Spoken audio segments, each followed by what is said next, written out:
Dr. Helene Leonetti. Let's give her a big hand.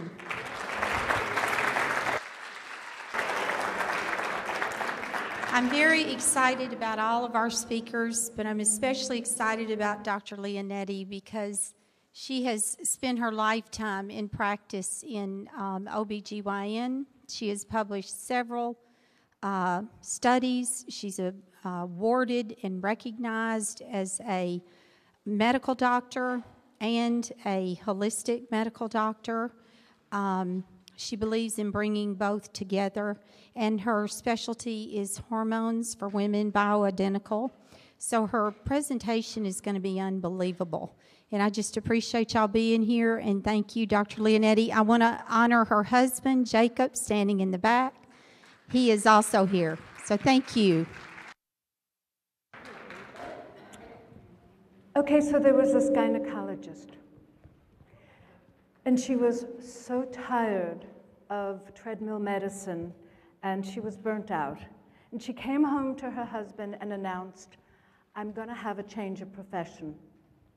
Actually, I'm going into auto mechanics." And he rolled his eyes and he said, "Really?" She said, "I'm serious." So she did her first test, and it was an engine overhaul. And she got her paper back, and it was 150%. So she goes to her teacher, and she said, "Okay, thank you very much, but we both know there's no such thing as 150%. What's the deal?" He said, "Well, it's like this. For taking the engine apart impeccably with no mistakes, I gave you 50%. For putting it back with no errors, I gave you the second 50%. And I gave you the third 50% because you did the whole thing through the muffler."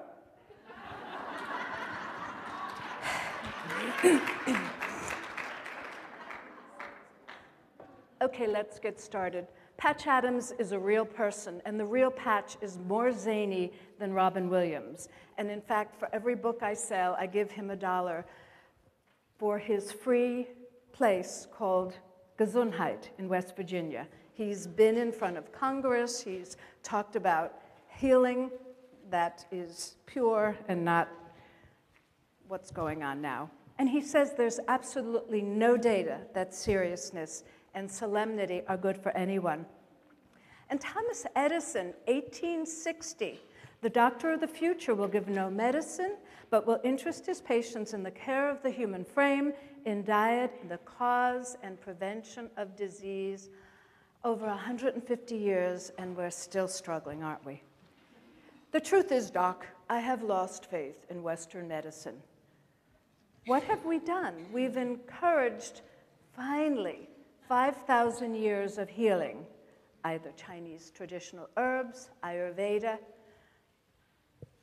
Chiropractic came in the 1800s. You guys have been around for, what, 50? A century. We're getting there. And what's fomenting the change in the profession of healing, not disease maintenance, but healing, is patience and education from people like you. First, do no harm. I took that oath in 1970, 80, whenever I finished my medical school, Hippocrates. And he's the one. Wasn't he brilliant? Let food be your medicine and medicine be your food. Now, the irony of a drug-free America gets more absurd and more frightening as people come into wisdom, and that's waking up from the deep sleep, thinking that the doctor knows everything.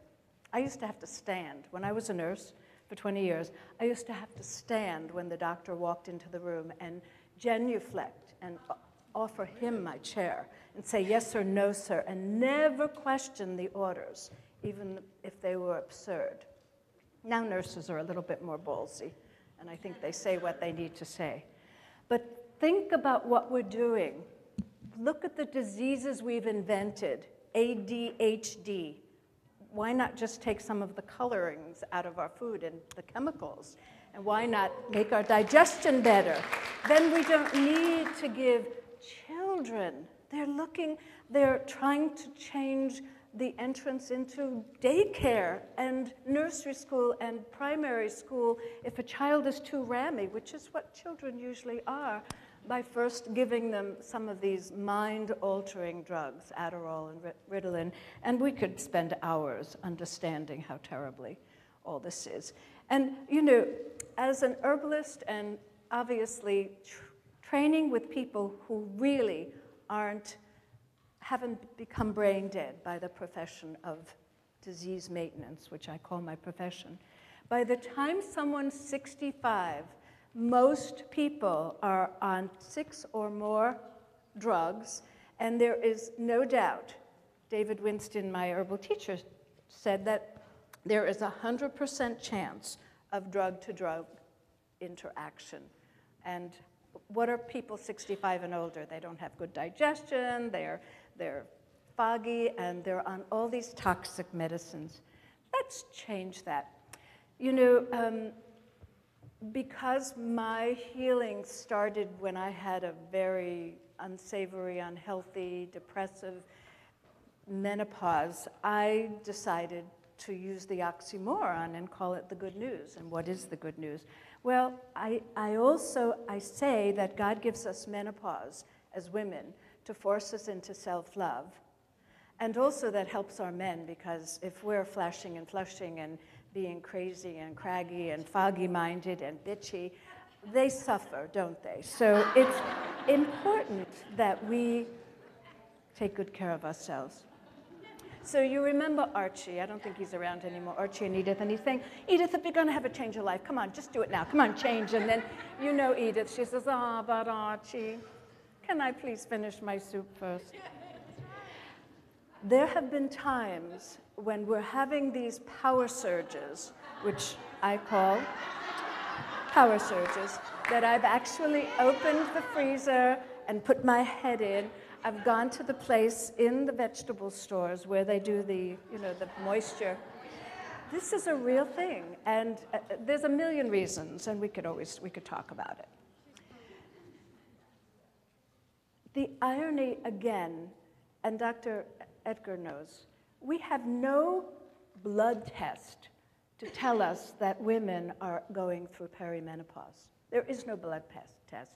The FSH, follicle stimulating hormone test, that we have been doing for aeons, basically starts really going up when we're really on the way down, when our eggs are gone, and we've generally been without a period for 1 year, because that's the real definition of menopause. Amenorrhea, or no menses, for a year.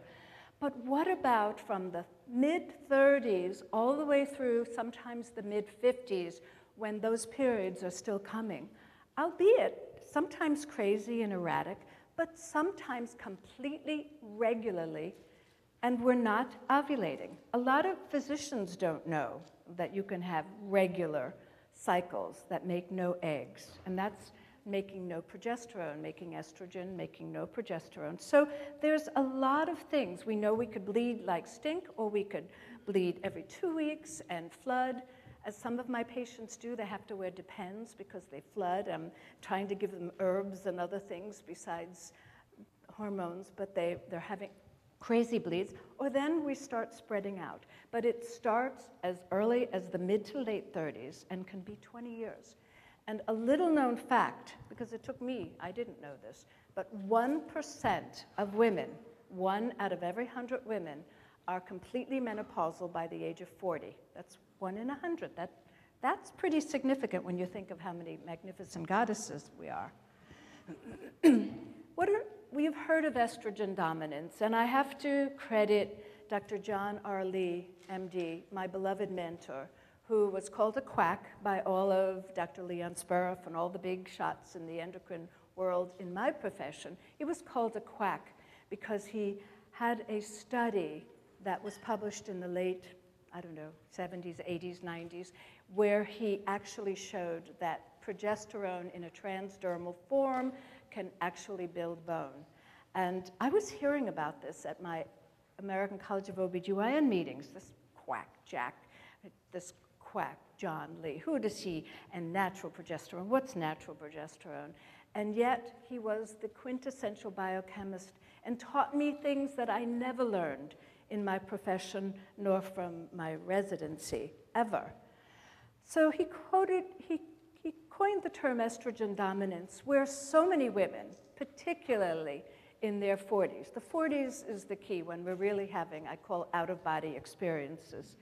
Water retention, swelling, breast swelling, fibrous cyst, fireballs in the Eucharist when I was a nurse in Mississippi, and I was running an emergency room, and some woman came in and said, "Doc, I got fireballs in my Eucharist," and I'm thinking, and then I realized she was trying to tell me she had fibroids in her uterus.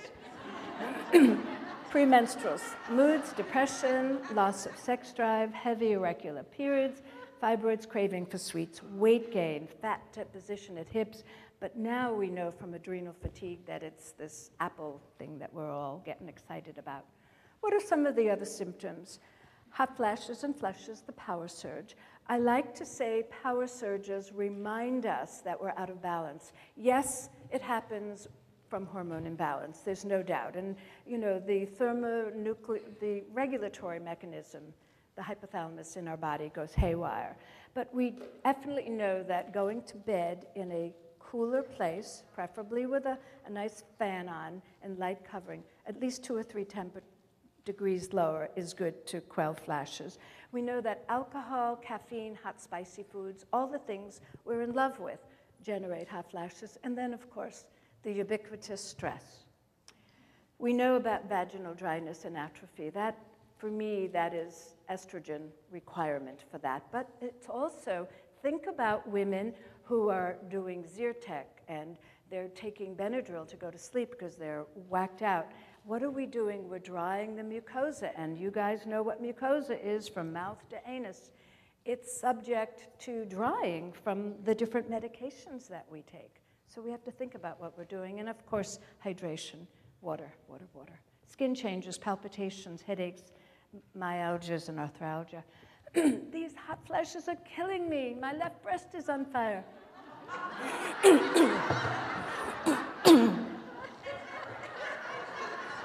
Just checking that you guys are awake.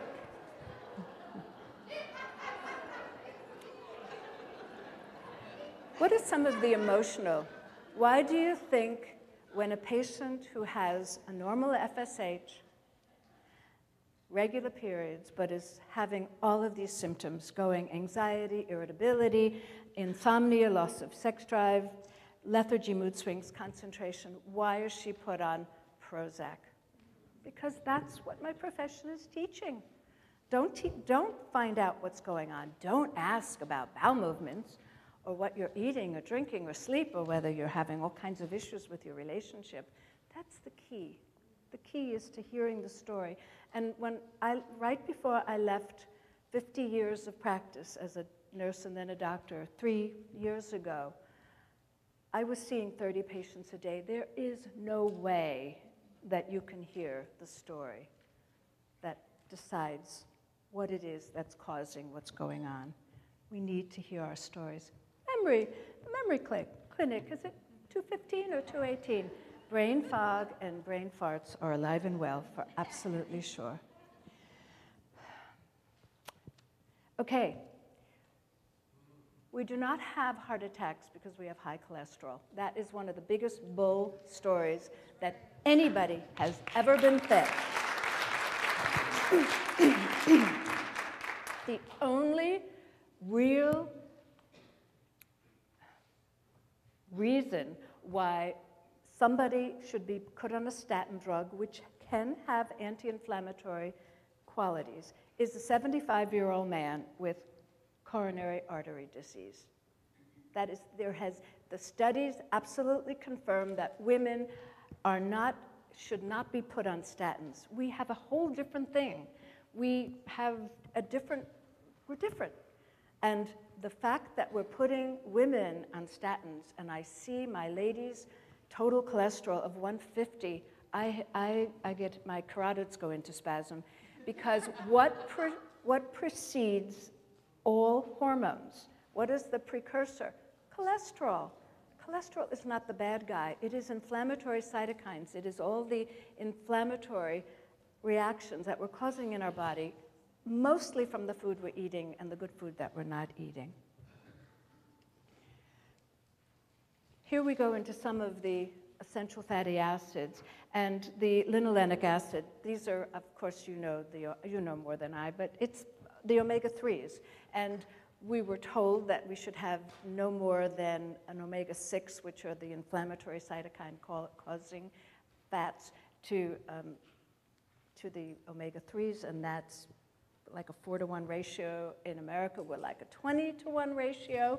But we know that without essential fatty acids, which feed the cell membranes of the 50 to 100 trillion cells in these magnificent bodies, these membranes are lipid-loving, and they're starving. That's how they communicate. That's how they talk. That's how they sing to each other. We know that with these deficiencies, behavioral growth retardation and coordination, learning disability, visual parent weakness. And the omega-6s, that's our wonderful bagels and all of the stuff that we put in the oils that's rotting out our bodies. When we go to fast food places, they're trying to get on the good foot and sell us more salads. But remember, their salad dressings are filled with corn syrup, omega, the high fructose corn syrup and all the chemicals. So we know that we're 75 to 80% of all diseases that we see in this country are really related to what's on the end of our fork. Another invented disease, osteoporosis. If I recall, the bone density machine hit the market about the time that Fosamax hit the market. And there is a temporal relationship. And we now know that the bisphosphonates, and I got sad when Sally Field sold out for Boniva, but we have Fosamax and Boniva and Actonel and those year-long Forteo, and now they're coming out with other ones. There is a black box warning for all of this stuff. And there really is no reason why people should be taking these drugs when our bodies can heal themselves with the proper nutrients and movement and getting the acid-base balance. We now know, and doctors, I have physicians in my practice that have been on these horrible drugs and get fractures. It fossilizes the bones so desperately that they get fractures that are now non-healing. And once you have a non-healing fracture, it's very, very difficult. So what are some of the risks for changes in your bone health? Let's not use the word osteoporosis and make it a disease.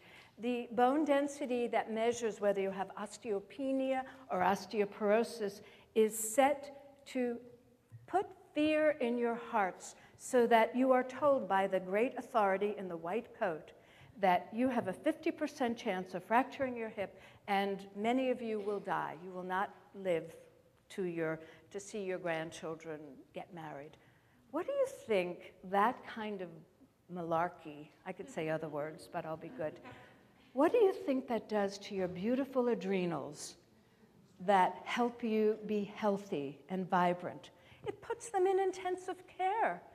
If all of you, if our patients have not been educated to know that the great white father, whomever, is not the authority, but that inner doctor that we all have is the one that teaches us what we need to do. And the minute we succumb to the fear-mongering, then if we do, all is lost. Think about, have you ever been to a doctor's office and he or she has said, you are in incredible health. Let me tell you all the benefits of what you're doing. And let's just tweak together what you might be able to do to be healthier. Has anyone ever? I want to see a show of hands. No, it's all about what's wrong with you, what could go wrong with you, and you need this medicine, you need this surgery. This is a tragedy. And we could go on forever, but I'm not going. So what are some of the risks? I think we all know cigarette smoking, alcoholism, drinking those wonderful sodas. you know, each can of Coke, before we got into even the more toxic aspartame, each can of Coke has 12 teaspoons of sugar. And we know, and they've done studies, and the beautiful people I studied with, the American Holistic Medical Association, Dr. Bob Anderson has this big compendium of all of the studies that were done, and they showed that 1 can of soda, 12 teaspoons of sugar, can actually decrease your immune state by 40% for at least 6 hours. So just think if you're doing that and then taking the MCATs or important studies, you're brain dead. You're put in a state of dysfunction, and we're doing that to ourselves. We know that high protein actually can cause bone loss. And I'm not going into diets. I'm just going to say God gave us everything on this beautiful planet to eat and be balanced. If you start going into veganism and vegetarianism and the high protein diet, I'm going to say they all have their ups and they all have their downs. Being an omnivore is probably the best way. Ideally, fruits and vegetables, for the sake of our planet, for not using so much water and land to grow things to feed our animals, ecologically makes sense to me. It resonates with me. And some of us are better if we're more vegetarian. Some of us feel horrible if we don't eat meat. Some of us get 40 pounds heavier with grains, which I know if I eat bread on a regular basis, 5 pounds on this body. You have to listen to your body and know there's no one right diet, right? This is healthy bone, and this is osteoporotic bone. We can avoid, and we can build bone.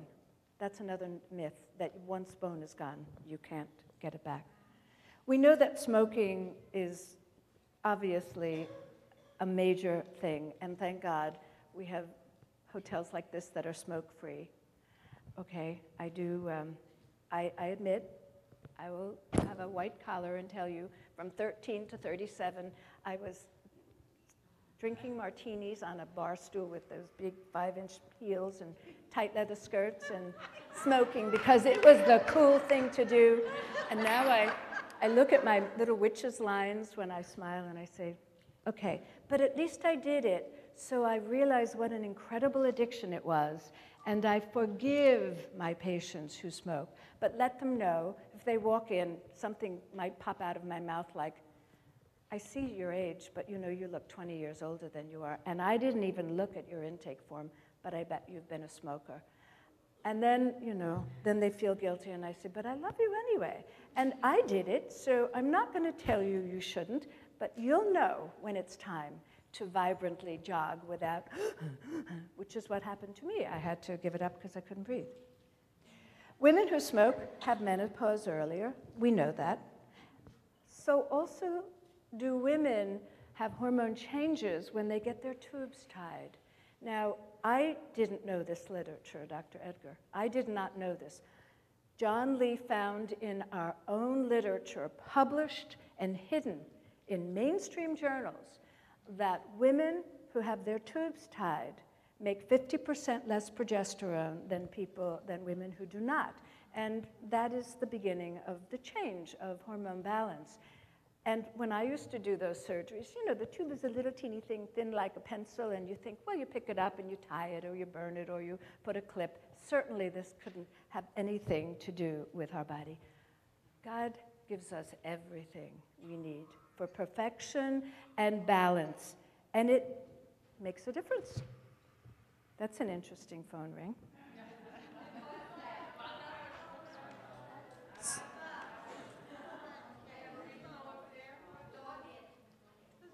Smoking, non-smoking, or nicotine patch?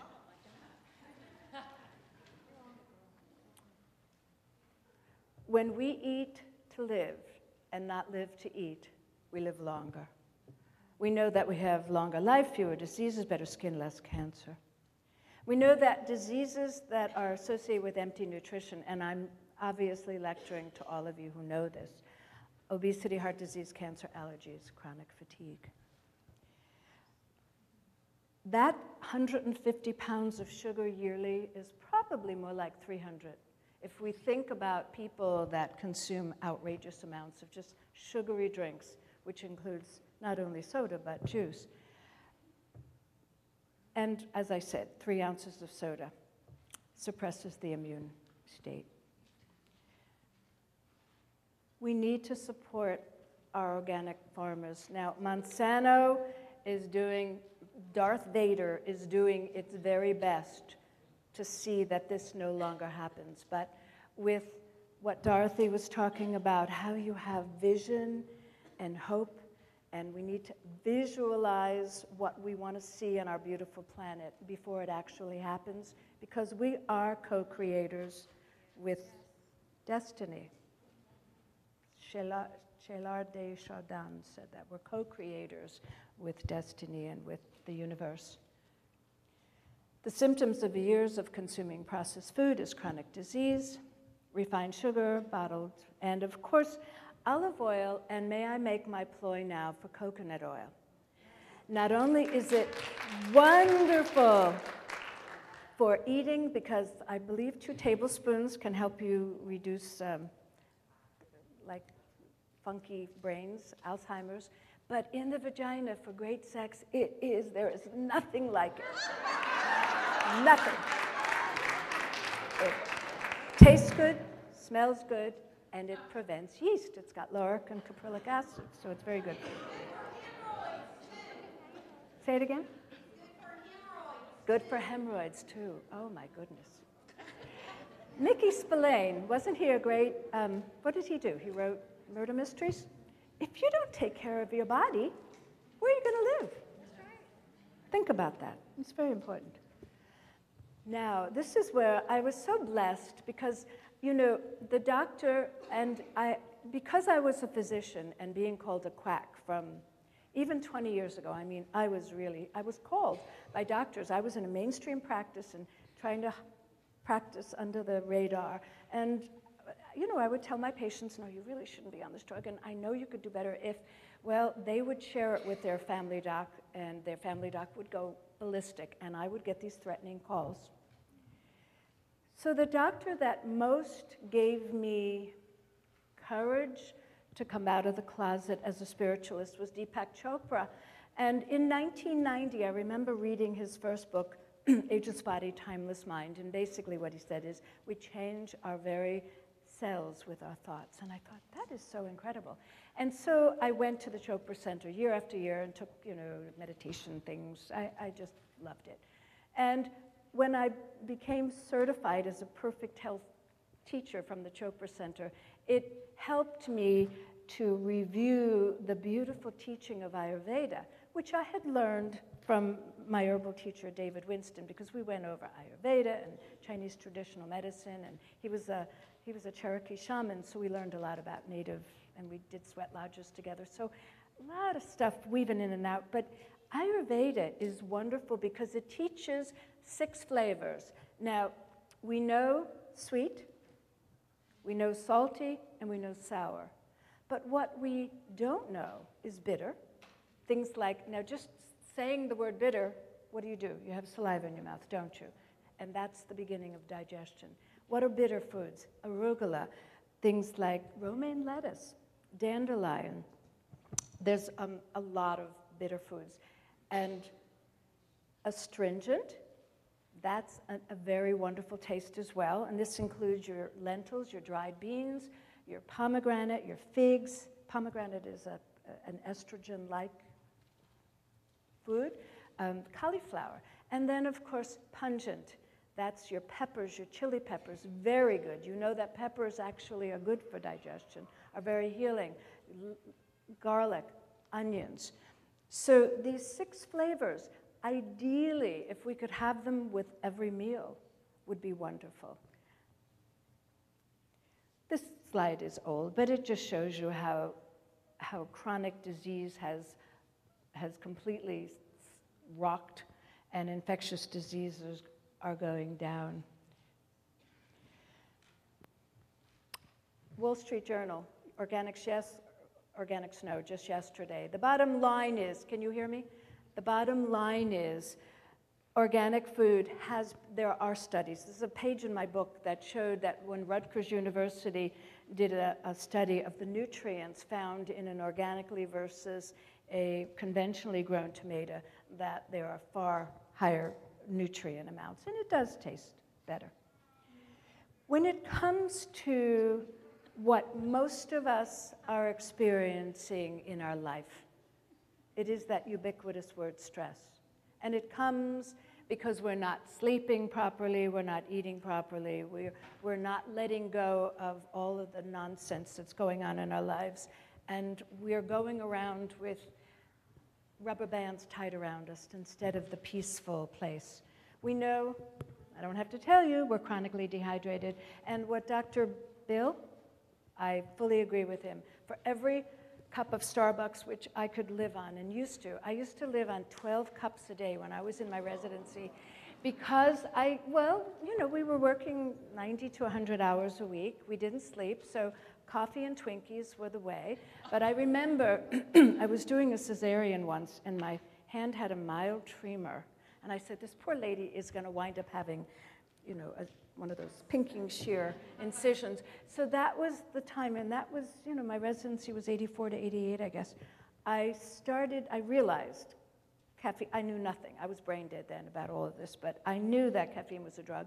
And so about half a cup a week, I would decrease. And, still never understood the water bit. But it's true, for every cup of coffee, which I will never give up, nor ask anyone ever to give up, for every cup of coffee, you need 2 cups of water. The doctor says I need to drink more water. I don't know what he's talking about. I drink gallons of water. They're just flavored with coffee and beer. This is what I'm talking about. And this is a wonderful little quip from a Brit. The best 6 doctors anywhere, and no one can deny it, are sunshine, water, rest and air, and exercise and diet. These 6 will gladly you attend, if only you are willing. Your ills they'll mend, your cares they'll tend, and charge you not a shilling. So what is this saying? That doctor inside of you is giving you everything you need. You have to listen, you have to tap in. And you do it when you quiet the nonsense in your brain. So we all know this wonderful wonderful molecule, and this is another thing, the sun will not set on a day that I do not consume some chocolate.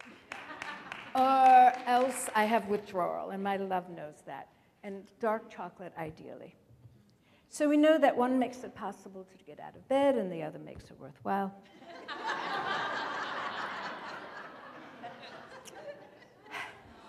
So I got into your realm.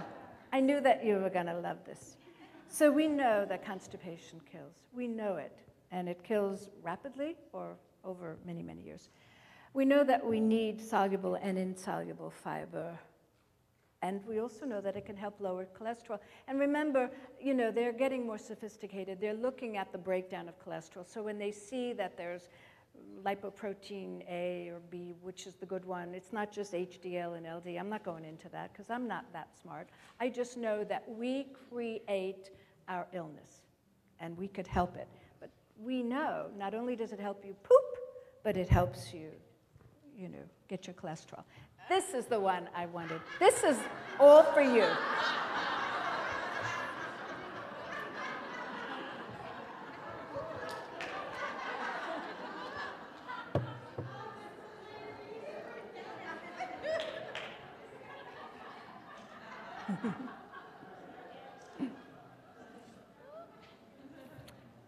Okay, we'll get serious again for a few minutes.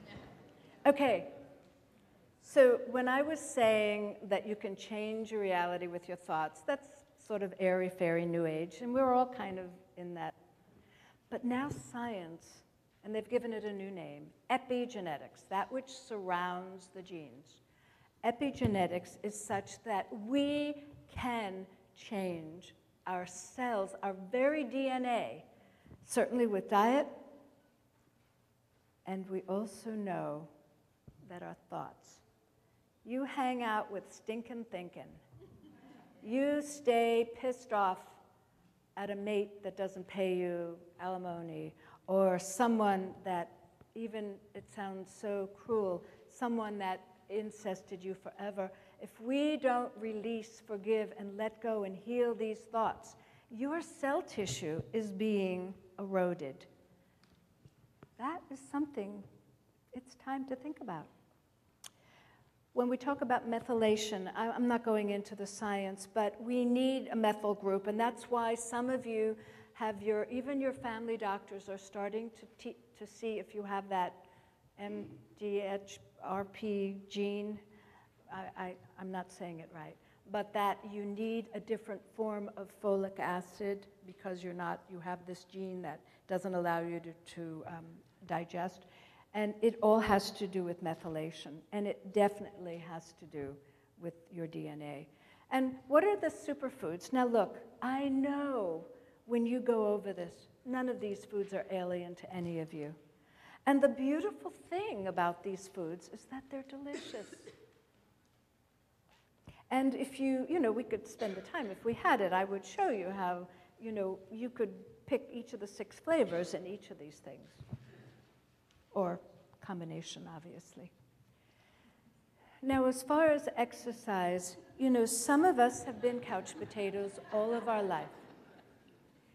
And I don't think I even understood exercise until I went to medical school, and I was almost 40, and I knew that I was so fatigued, and it was fatigue, but something, I would be driving home, and it was my residency too, and I remember I would be up for 36 hours, and I had 12 hours to go home and study and go to sleep and then be there the next morning at 6.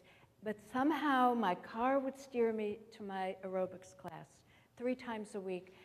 My body, I listened to my body, and it knew that I needed to move these joints and muscles and sinews so that I had the brain power that I could study a little bit and good night's sleep. Even if we've been couch potatoes, there is something that each of us can and should be doing.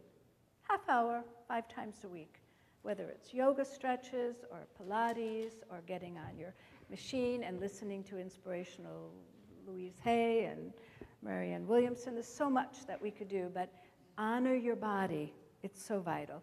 This looks just like my mother, I swear. When she died, she looked just like that.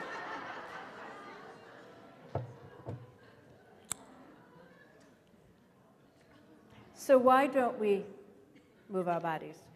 These are the excuses. I can't, I'm out of shape, my hair might get messed up. Can you imagine, remember those beehives that women wore with like a can of spray? Can you imagine being a massage therapist? And even what you do, can you imagine having that to worry about? I can't because of the volcanic ash, my thong shrank. I cannot have a hyena. I think that's what they're trying to say is I have a hernia, is what I'm thinking.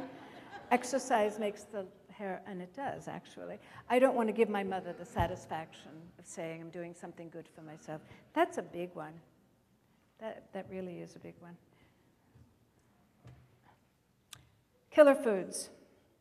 The one thing that's not on here because it's a little bit older, but Splenda. Splenda has a chlorine molecule that's a carcinogen, so we shouldn't be doing any of that. And sadly, they put too much damn chlorine in the water. Nobody's eating or drinking the water in the fountains, but when you walk in the,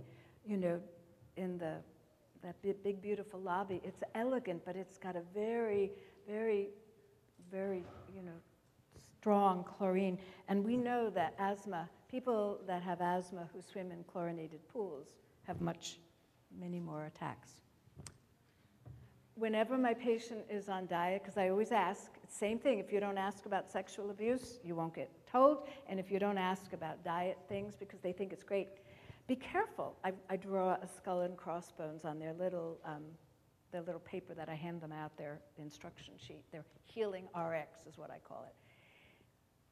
Remember that this stuff is so deadly. It causes seizures. One of my patients was married to an orthopedic surgeon who had a grand mal seizure. They did a brain, CAT MRI. They thought brain tumor, spinal cord tumor. No, none of the above. 4 bottles of Diet Snapple a day. Oh my God. Be careful. That stuff is deadly. And we're drinking outrageous. It's in yogurt. It's in Metamucil.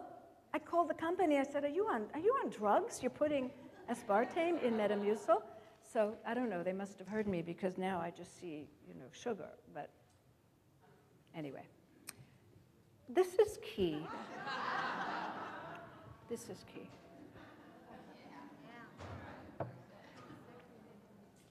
If you go into a caregiver's office, whether it's a woman, and I call women doctors who have lost their gentleness, their kindness, their grace. I call them pricks with ovaries. Because once you lose that sense of love and caring and really listen, you really need to get out. If you stop listening, then you're ready. And patients don't deserve to have a caregiver like you. You have to love and listen without judgment. And that was a teaching, a little Southern doc, when I was in my residency. He said, little lady, I want you to listen to your patients with your heart as well as your head, and she will give you her diagnosis. And I never forgot that. That's really true. The AMA shifted its position. It now says everything you previously believed was bad is now good for you. It's happening now. The hormones that I've been, happily giving in a very natural, low dose, vilified, deified, vilified, deified, over the last 50 years. I mean, you could be really schizophrenic. An old error is always more popular than a new truth. So I'm going to quickly go through a little bit of why estrogen out of balance and not balanced with the other hormones, particularly progesterone, is not good, and why we have this estrogen dominant. Increased body fat. We know that every single cell in our body every fat cell is an estrogen factory. We know that it causes stimulation to the breast, and your uterine lining can be thickened. We know that it could cause depression and headaches. And we absolutely know that it closes down thyroid function. Women that are perimenopausal, where they're having changes in their hormones, are most likely to be diagnosed, if they haven't been, with underactive thyroid. And it's fascinating that in, again, our profession, we've moved, so we've changed. The TSH, which is often the only test that a family doc or even a gynecologist will do just to see how your thyroid is, the normal values in the past have been 0.5 milligram to 5.5. We now know, if we study more natural medicine, more functional medicine, more nutritionally based medicine, ideally the TSH is best between 1 and 2. And that's not 100% for everyone. Some women feel too wild, and you have to listen. We know too much estrogen causes blood clots. That's why the first thing that your doctor will do if you've ever had a blood clot is take you off your birth control pills and your hormone replacement therapy. But I'll tell you a little secret. If you use low doses of estrogen and put them in your vagina or transdermally, you do bypass liver first pass, and you decrease the amount of inflammatory cytokines that do cause those things. Impaired blood sugar, obviously breast cancer risk. And then John. I always have to talk about John. John was a visionary, and because of him, I really got course corrected. I met him in '93, and he died in 2003 while we were lecturing together in Fresno. But he was the one. If I'm not a researcher, I'm not a scientist, but I guess I am. I've done 4 research trials looking at the benefits of progesterone because of John. He inspired me. He gave me a lot of encouragement, let's just say. And so he published by himself 2 books, The Multiple Roles of a Remarkable Hormone and Vibrant Health. He was teaching a course in Marin College. He was a family practice doc in California for 40 years. Biosynthetic pathway.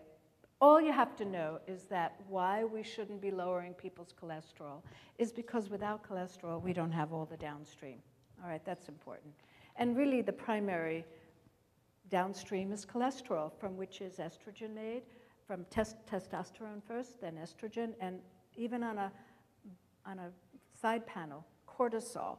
And so when you're doing hormone replacement, you don't want to do too much out of balance because cortisol and progesterone, they vie for the same pathway. So that's why it's good to look at all these things.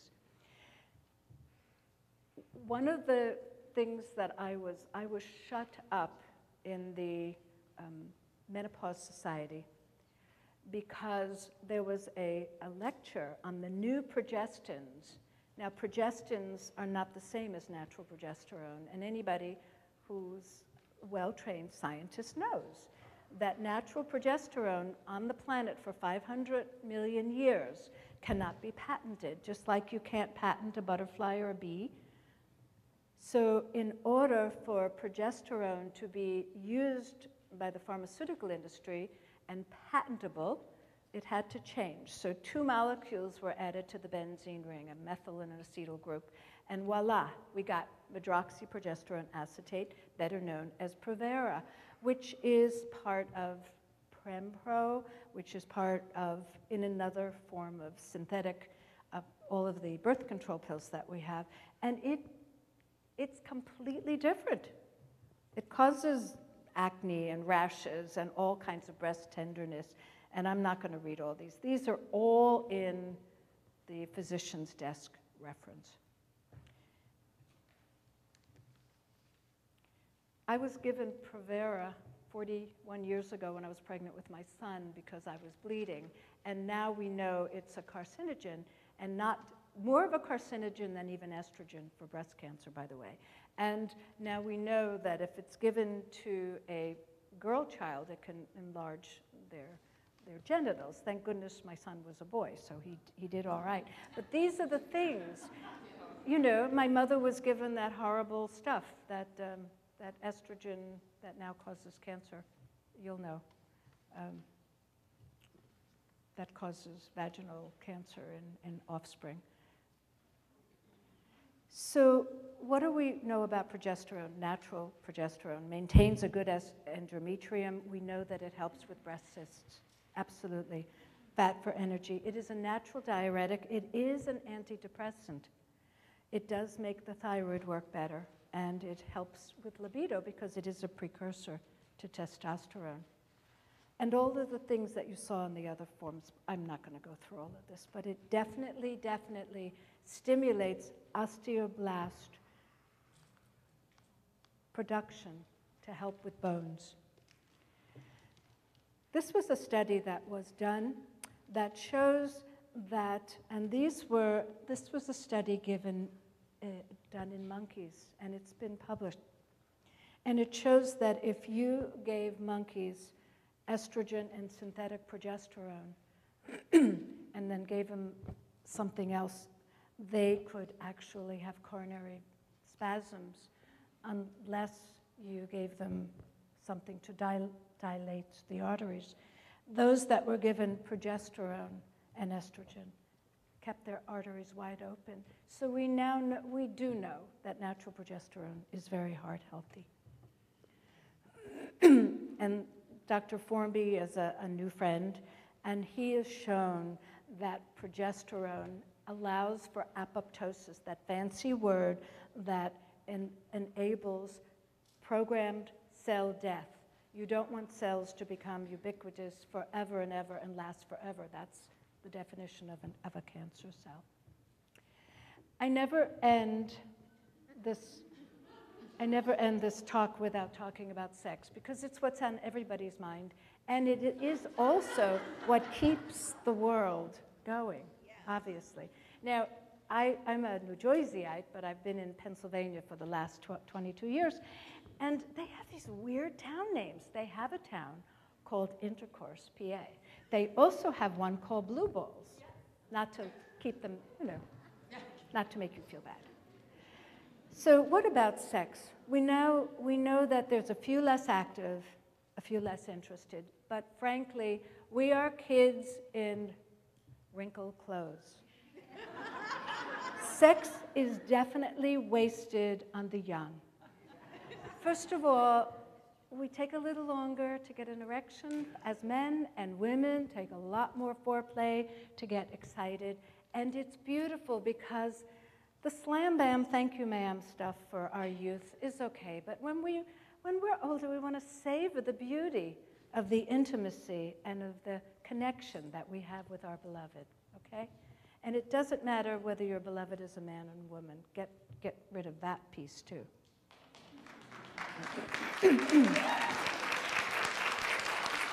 You know, when my women come in and say their men have ED, and let me tell you, 40% of men are being diagnosed with ED, erectile dysfunction. Is it because of the blood pressure medicine they're on? Yes. Is it because of the diabetic medicine they're on? Is it because of the antidepressants that they're on? Is it because of stress and too much beer, which causes hops and makes you more feminine? That's why men who drink a lot of beer get softer, because they have more estrogen. I just learned that too. That's another thing. But we know that intimacy is so important. So when my women come in lamenting that they can't have intercourse and their men are so insecure because that's what's defined them. We've done that. Our culture has defined men as having, you know, virility and small and stiff and always. But gay women don't have penises, and they do just fine. So just put that in your perspective. So I think that percentage is probably, I mean, I'm going to live to 120, and I'm going to be in part of those. We know that sex begins here. I tell all my women who say, I don't have any drive. Well, you've got your cell phones ringing night and day. You've got your grandchildren now that you're keeping at home. You're working 3 jobs. You're not sleeping. Of course you're not going to want to make love. But and really, a pillow does look more inviting than a penis many times, because we're so sleep deprived. So you remember to tell your mates that you need more rest, and then you'll be.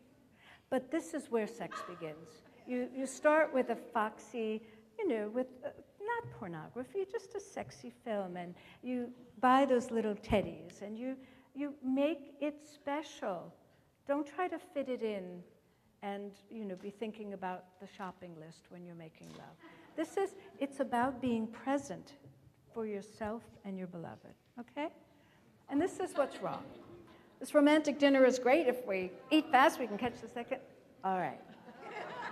I admit we have to, you know, we have to honor our men's needs, and even ours if we love games, but it's taking the time. It's taking the time to make love. Touch is essential. Intimacy, and intimacy broken down means into me see. It's letting each other know who you are and what it is that makes your heart sing, and be you know, be vulnerable. We do not stop sexual activity because we grow old. We grow old because we step. Forgive me, Lord, for I've faked an orgasm.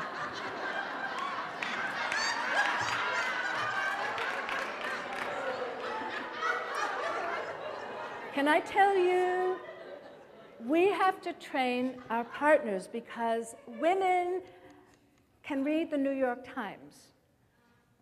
Fewer than 20% of women are vaginally orgasmic. And that's okay. There are ways to stimulate G-spots and all. It just makes me want to pee when I try to do that. I don't know. I've done it all. But know that engaging your partner without pointing a finger and saying, you don't give me, it's about sharing what makes each of us feel good. There's no right or wrong to any of this. And for a man to think that he's a failure because he can't put his woman into gales of sexual ecstasy, he doesn't understand our anatomy. And he doesn't understand our hang-ups and our worries about, you know, passing wind or leaking. I mean, these are important things. And when you love somebody, it doesn't matter a rat's ass what happens. If you love each other, so much is possible. And this is the cynic.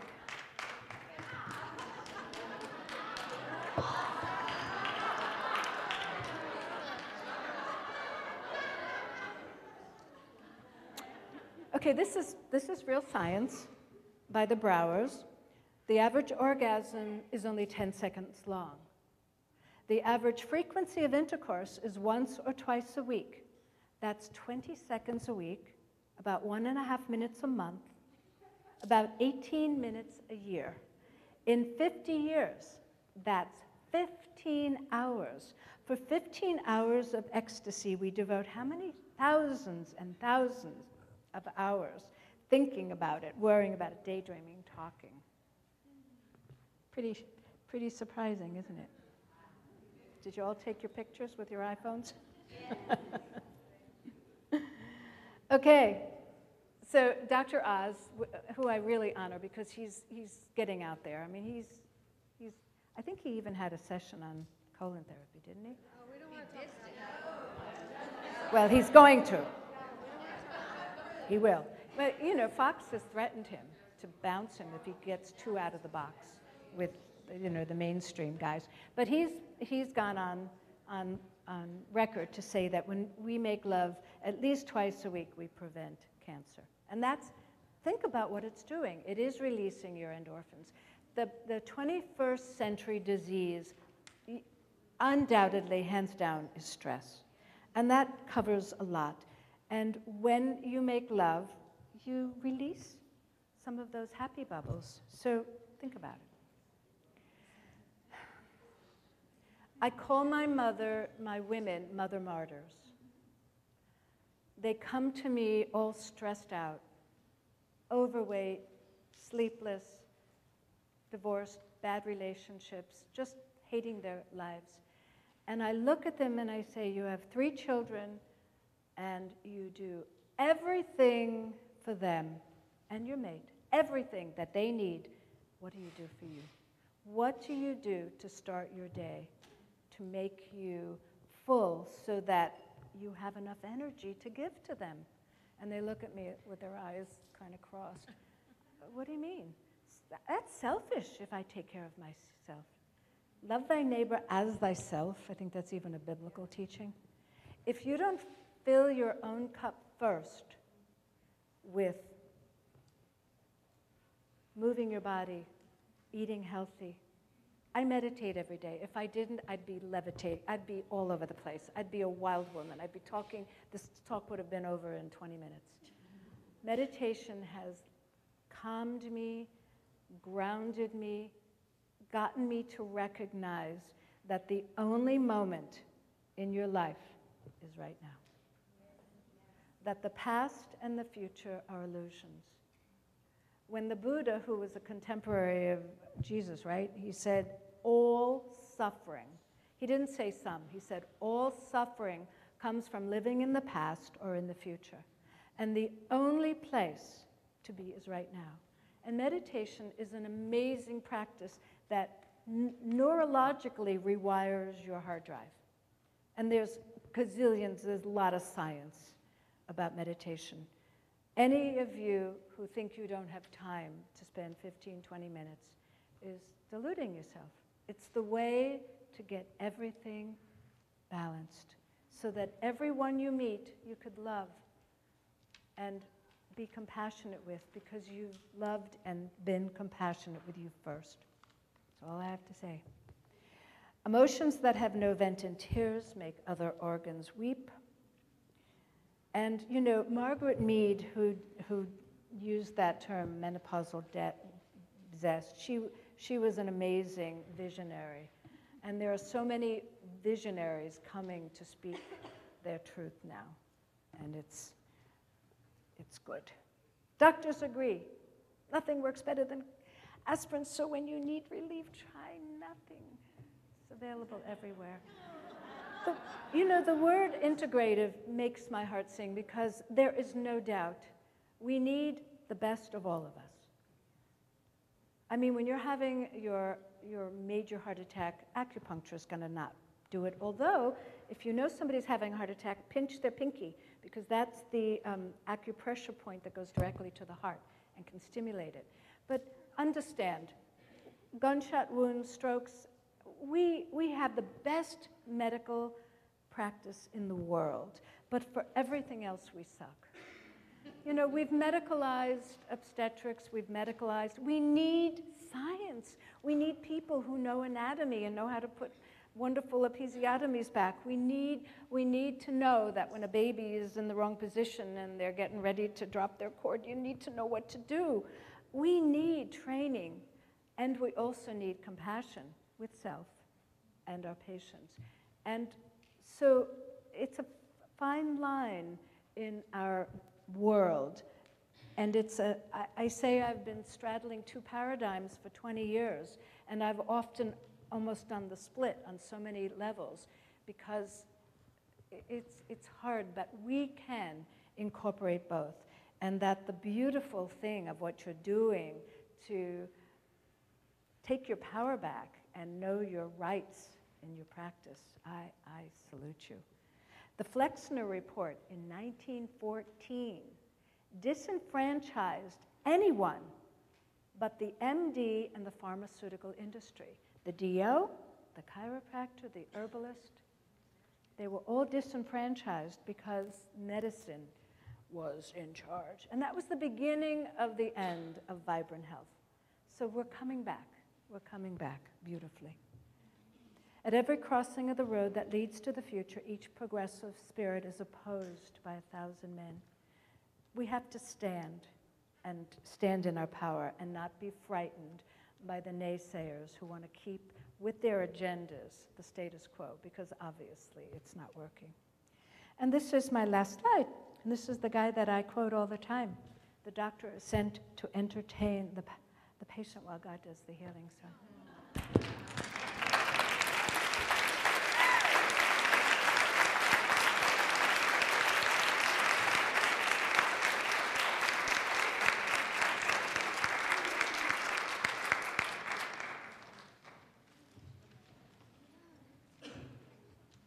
If you have questions, you can, too. Okay. Any questions, anyone? I have one question. And if you do, you're at the mic. Okay. It's okay? Can you hear me? Yes. Yeah. I'm wondering if you could explain to me the difference between xenoestrogens and phytoestrogens. Oh, thank you. Thank you. The word xeno, X-E-N-O, means alien. A xenoestrogen is DDT. It's pesticides, herbicides. It's all the chemicals. It's the human bovine growth hormone they are pumping into your beautiful cows to grow them fat. And then it's coming into your beautiful bodies and wreaking havoc. We already talked about GMOs, but xenoestrogens are the bad guys. Phytoestrogens are things like red clover, like pomegranate, like lentils. Black cohosh used to be thought of as an estrogenic, and it was found that it works by a different mechanism. But certainly plant estrogens are wild yam and soy, from which all of the bioidentical hormones that I've been using for 22 years, before they were called bioidentical, we just called them natural hormones. We knew that horse piss, you know, I could go into the Premarin story, where they took a beautiful horse, a mare, stuck her into a stall no bigger than her body for 7 out of her 11-month gestation, attached to she had a satchel which was on her rump. It was made of leather or plastic, and it went and it collected her precious urine. That's where Premarin comes from, pregnant mare's urine. And she eroded her hair, her skin, her muscles were eroded. She was standing in her excreta, got hoof disease, and she wasn't allowed to run in God's beautiful earth and get the sunshine. And so when her foals, which were growth restarted, were born, they were heinously slaughtered and sent to the coffers of the European dinner tables. Now, Mary Tyler Moore did a beautiful, I have it, you know, the V-track, whatever, that nobody uses anymore, an 8-track. She did a 5-minute video that I used to show all my patients. The people for the ethical treatment of animals went to the horse farms, which were on the Manitoba, the Canadian US border, and they did undercover stories. And that's why you know, Premarin really shouldn't be ever used. There's natural, we have estrace, we have the Vivel patch, we have, you know, a lot of things that are in conventional medicine they can use. Of course, they don't believe in natural progesterone, although to their credit, they've come out with, gosh, it's got to be 10, 12 years, Prometrium, which is a natural progesterone capsule. It's made in peanut oil, so you can't be allergic to that. But what I want to say is that natural progesterone taken orally has to be conjugated through your liver, and 80 to 90% of it gets conjugated into metabolic byproducts you don't want that cause flakiness and dizziness. And so it's not an efficient system. And my research absolutely confirmed 100% that transdermal progesterone is systemically absorbed and protects the uterine lining against the stimulatory effects of estrogen. So long-winded, but I had to get that piece in. Does that help? Hi, can you help me to understand? I'm aware that there's an 11-panel test that's done over a month, and yet most physicians are doing one-day shots. Yeah, which is me. I do the one-day shot. Look, I have been doing saliva testing through ZRT Lab for 22 years. And Dr. Zava, who runs ZRT Lab, is a breast cancer researcher and a biochemist. Has some of the greatest integrity that I've ever met. And when I do the test over one day, which measures estrogen, progesterone, testosterone, DHEA, and cortisol 4 times in a day, looking at the diurnal rhythm, ideally starts high in the morning and it's kind of like an S-shaped curve, goes to the low at night. I am able, with my patient's history, to get a good indication of what's going on in her life. I wouldn't spit or pee over 11 days, so I'm not going to ask my patient. And I don't know what that's supposed to show. You know, it's called, keep it the KISS theory, keep it simple, smart girl or guy. So I can't address that except to say that for 22 years, I've been doing the one day. If I know they're ovulating, because if you're ovulating, you have the prodrome of PMS, you know, the breast tenderness and the bloating. There's a way of knowing the difference between ovulatory PMS and non. Then I'll have them do it a certain time of the day, certain time of the month. But for the most part, we're showing women in their mid-30s are anovulatory because of the stress and all the garbage that's going on in our life. So this idea that you get a more